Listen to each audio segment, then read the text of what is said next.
Olá, meus amigos, bom dia. Estou aqui mais uma vez para gravar um vídeo para o canal Diário do Cinegrafista. Para quem não sabe, meu nome é José Valdir Vidal. E se vocês, por exemplo, ainda não são inscritos no canal, peço que vocês se inscrevam, mete o dedo no sininho, tá? Dá um like lá, compartilha se achar interessante com seus amigos, com as suas amigas.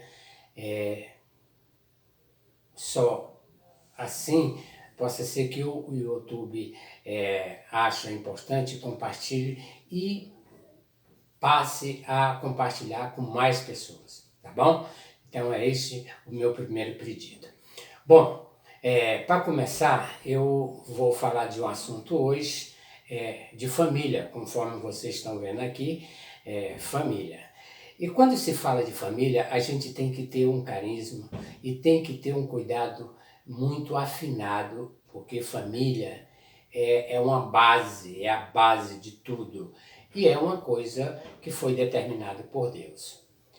E por que eu estou falando desse assunto? Então vou passar aqui para vocês uma experiência que eu tive no fórum em Sobral e que me trouxe essa vida de repórter fotográfico.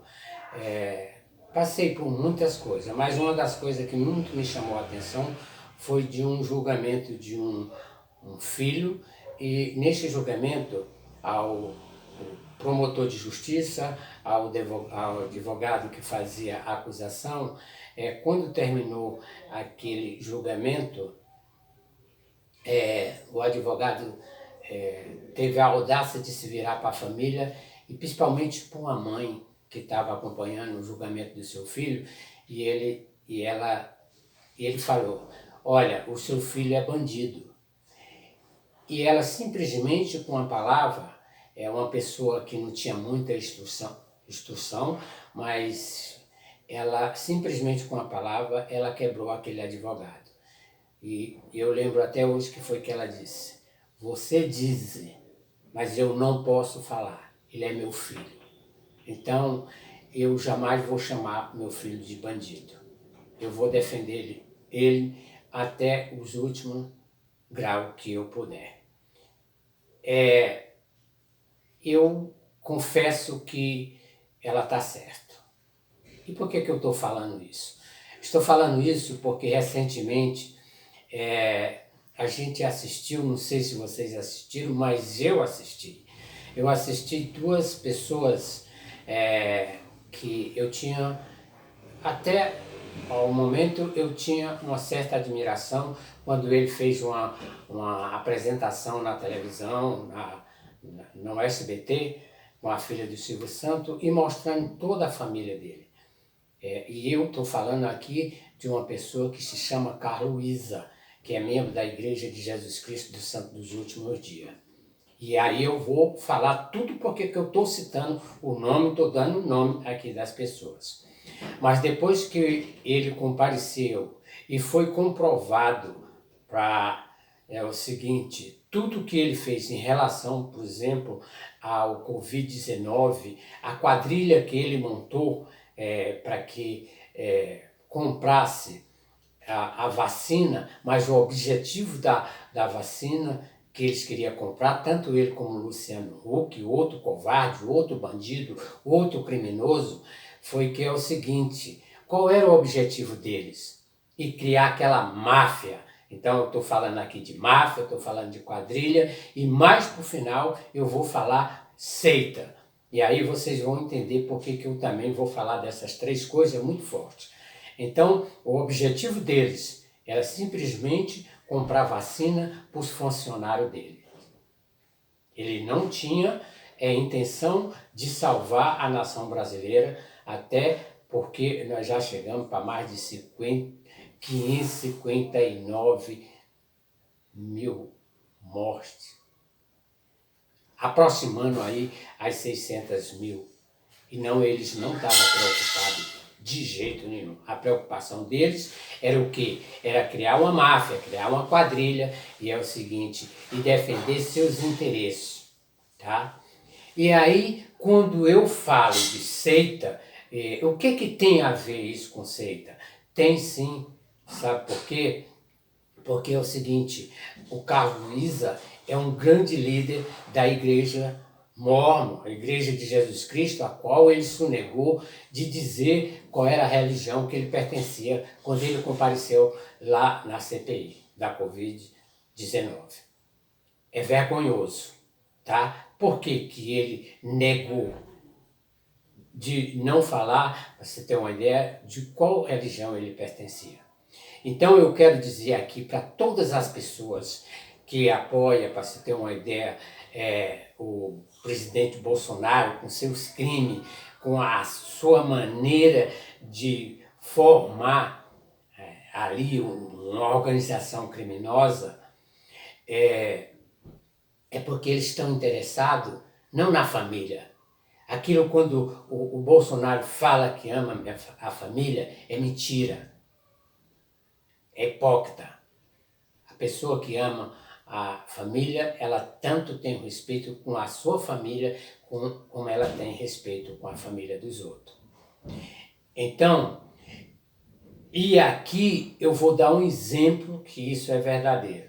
Talvez muitas pessoas, e principalmente as que me criticaram, eu vou dizer o nome aqui, qual foi as pessoas que me criticaram, e é o motivo de eu estar fazendo este vídeo.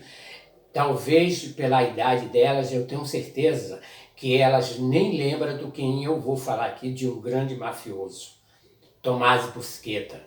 Pois bem, quando tocaram na família do Tomás Busqueta, uma pessoa que amava a sua família, ele abandonou todos os seus crimes e resolveu entregar todos aqueles crimes que ele tinha praticado com as outras pessoas.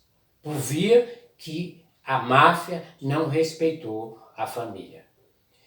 E por que eu estou falando isso? Estou falando isso porque recentemente eu recebi crítica da Amanda Moraes, membro da Igreja de Jesus Cristo dos Santos dos Últimos Dias, da Graziele, que provavelmente está com a sua família nos Estados Unidos, e não concordando com o que eu tinha falado em relação à igreja.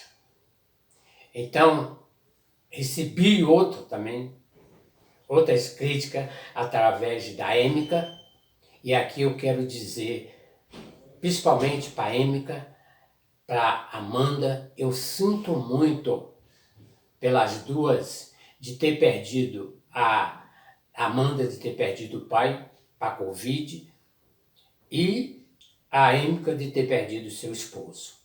Mesmo assim, é o seguinte, este fanatismo, para você ter uma ideia, de apoiar um homicida, que se chama Jair Bolsonaro, isso causa uma doença. E aqui eu já citei vídeos anteriores falando o quanto é perigoso, por exemplo, o fanatismo. E prova disso, tá aí. Essas duas pessoas perderam. Uma perdeu o marido, outra perdeu o pai pela Covid-19. Mas mesmo assim, se fala mal, não é só falar mal da igreja, se fala mal do Bolsonaro, você passa a ser inimigo deles. Eu não tenho nenhuma preocupação com esse tipo de pessoas que pensam dessa maneira. E quando eu falo de seita, eu falo de seita porque é muito perigoso confundir religião, falar no nome de Cristo, mas ao mesmo tempo é o seguinte, por trás ela se torna uma seita. E eu vou ser bem claro, em 2002 eu tive um trabalho com um delegado de Polícia Federal e que depois se tornou promotor de justiça, e um grande promotor de justiça, que é meu amigo até hoje, e eu tive uma experiência fantástica do que ele me falava, o que é seita e o que é religião. E ele já me alertava em relação, por exemplo, quando tomou conhecimento que eu já pertencia à Igreja dos Mormons. E naquela época, para você ter uma ideia, eu não tive a oportunidade que eu tive hoje. Hoje eu posso falar, certo? Hoje eu posso falar baseado em conhecimento, não baseado que as pessoas falaram, não. Eu fui buscar, eu fui investigar, então hoje para mim está falando aqui de máfia, de quadrilha, de seita, eu sou muito consciente do que eu estou falando. Lamento pelas essas pessoas que eu citei o nome aqui, que eu conheço, que principalmente com a Amy, que eu fiz um trabalho dentro da própria organização, junto com ela. Aqui eu não vou deixar dúvida do trabalho que ela fez, da honestidade dela, ao qual o trabalho que a gente fez, mas eu fiquei também enganado durante esse período, da mesma forma dela. Mas hoje não, hoje já não me engano mais, tá bom? Então é isso que eu tenho a dizer para vocês. E quero dizer para vocês, continuem na religião que vocês acreditam. Eu acreditei também, só que hoje, para você ter uma ideia, tomando conhecimento de tudo que eu vi de errado, eu não posso concordá-lo e principalmente não posso ficar numa organização dessa. Se eu ficar, eu estou concordando com os erros que acontecem. Então, para finalizar, quero dizer para vocês, se alguém tem medo, eu não tenho medo. Não tenho medo da igreja, do que eu falo, porque é poderosa através de bens, não tenho medo de enfrentá-lo, não tenho medo do seu Luciano Huck, não tenho medo do Carlos Isa, mesmo milionário. Não tenho medo de chamar, como eu já chamei, repito novamente, covarde, bandido e criminosos. É isso que eu tenho para falar. Então, meu desabafo e até o próximo.